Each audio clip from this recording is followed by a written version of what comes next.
Hi guys, once again welcome back on Asoka English Studies. So guys, today I'm tell you some important phrasal words. So guys, these phrasal words are very important for everyone, and we can use these phrasal words in your daily conversation life, and you can ask your friend using these phrasal words. So guys, first let's know the first phrasal words. Gas हम बात करेंगे सौहार्द। सबसे पहले यहाँ पे देख रहे हैं सौहार्द। सौहार्द का मतलब होता है तो क्या।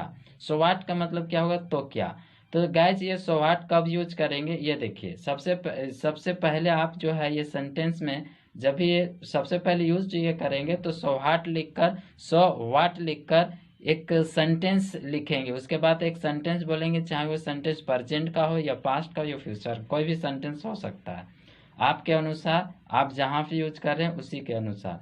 तो गैस यहाँ पे इसको बताएंगे कि सौहार्द। सौहार्द मतलब तो क्या। तो कब इसको यूज करते हैं, जैसे किसी को पूछते हैं, अपने दोस्त के पूछते हैं, क्या बोलते हैं, तो क्या आप नहीं जाओगे, तो क्या आप अंग्रेजी सीखोगे, तो क्या आप मुझे नहीं खिलाइएगा, तो क्या आप मुझे तो क्या आप मुझे खाना नहीं खिलाइएगा। इस तरीके से में सेंटेंस में आप यूज कर सकते हैं, ठीक है। तो चलिए यहाँ पे हम आज जो सेंटेंस बताने जा रहे हैं दो चार दे देंगे। देखिए पहला सेंटेंस है so heart he won't go there. तो यहाँ है सो हार्ट मतलब तो क्या, वह नहीं वहाँ नहीं जाएगा। नेक्स्ट है so heart you will learn English. तो क्या आप अंग्रेजी सीखोगे। अगर इसको नेगेटिव में बनाना है तो क्या करोगे, इसमें नॉट लगाओगे, ठीक है। तो देखिए so heart you won't learn English, तो क्या होगा, क्या आप मतलब इसमें तो क्या आप अंग्रेजी नहीं सीखोगे, इसमें नेगेटिव आ जाएगा।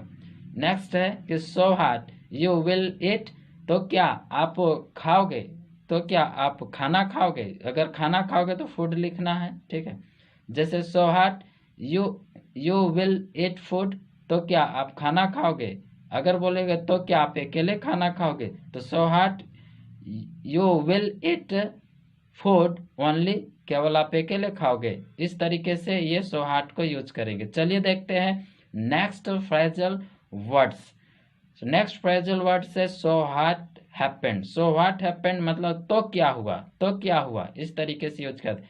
कोई किसी की जगह देखने के लिए समझ लीजिए, अगर लड़की देखने के लिए गया है या कहीं भी कुछ भी, अगर वहाँ रूम देखने गया या किसी भी तरीके से गया, कहीं गांव चला गया, कहीं शहर चला गया, तो वहाँ कुछ करने ही के गया है। तो वहाँ से जब आते हो तब यहाँ पूछता है तो क्या हुआ, वहाँ गए थे तो क्या हुआ, वहाँ गए थे तो क्या हुआ, तो क्या हुआ, लड़की कैसी थी, इस तरीके से बोलते हैं तो क्या हुआ वहाँ पे, इस तरीके से। चलिए हम देखते हैं कुछ सेंटेंस। देखिए सो what happened. So what happened सबसे पहले आप इसको लगाएंगे, उसके बाद सो व्हाट के बाद एक सेंटेंस लिखेंगे। वो सेंटेंस रहेगा मतलब कुछ भी हो सकता है, नेगेटिव इंट्रोगेटिव जो भी लिख लेना, समझ में आए। उसके बाद जो अपने अनुसार यूज करना, उसके बाद जो प्रेजेंट या पास्ट या फ्यूचर कोई भी मतलब कोई भी टेंस से हो सकता है। जैसे मैं यहाँ यूज कर रहा हूँ so what happened, so what happened I speak English. I मतलब आई शैल स्पीक इंग्लिश, तो क्या हुआ मैं अंग्रेजी बोलूंगा। तो बोलते मैं एक भीड़ में एक अंग्रेजी बोल रहा है, तो उसमें क्या वो अंग्रेजी जानता है तो अंग्रेजी बोलेगा। तो यही तरीका सो व्हाट हैपेंड, वो क्या बोलेगा सो what happened I speak English, तो क्या हुआ मैं अंग्रेजी बोलूंगा। तो क्या हुआ, समझे, तो क्या हुआ वहां गए थे। तो so what happened you went there, तो क्या हुआ आप वहां गए थे या गए, समझे, इस तरीके से। तो इस तरीके से आप आराम से इसको यूज कर सकते हैं। इसी में आप चाहेंगे तो इसी में दूसरा इसी का कर सकते हैं so what happened to you, इस तरीके से। So what happened to you मतलब तो क्या हुआ आपका, ये सत्र तो आपको क्या हुआ, इस तरीके से। तो आपको क्या हुआ, तो आपको क्या हुआ, इस तरीके से।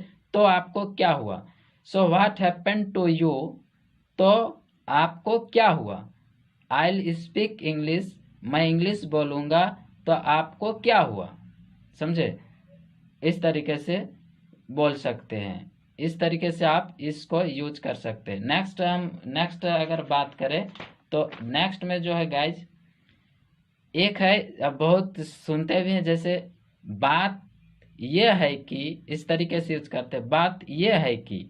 अगर बात यह है कि इस तरीके से करते हैं तो इसको क्या करेंगे, सबसे पहले आप बात यह है तो इसको, इसमें क्या करना है, द पॉइंट इज दैट, ठीक है। दूसरा आप यूज कर सकते हैं, द थिंग इज दैट, ठीक है। बहुत सारे फिल्मों में या कहीं भी आप सुनोगे बोलते हुए, तो आप सुनिएगा कि the point is that, otherwise we can use the thing is that.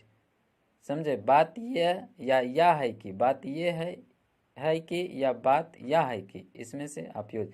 जैसे the point is that that girl was not a beautiful girl, कहने का मतलब उसको देख लिए उसके बाद आए तो बोलते हैं बात यह है कि वह लड़की सुंदर नहीं है। तो इस तरीके से आप घर में आके बताते हैं कहीं लड़की देखने गए थे, समझे। तो इस तरीके से आप यूज कर सकते हैं बात यह और यह है कि।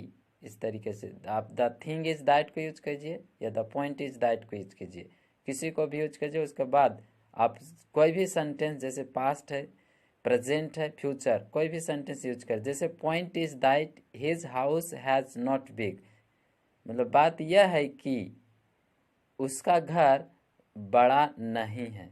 इस तरीके से आप कह सकते हैं।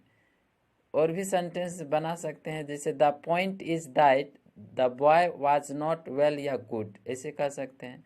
मतलब बात यह है कि वह, मतलब लड़का अच्छा नहीं था, ऐसे भी कह सकते हैं। लड़की पार्टी गया लड़का देखने के लिए, तो ऐसे आप ये इस तरीके से यूज कर सकते हैं। The point is that the boy was not well not good, इस तरीके से।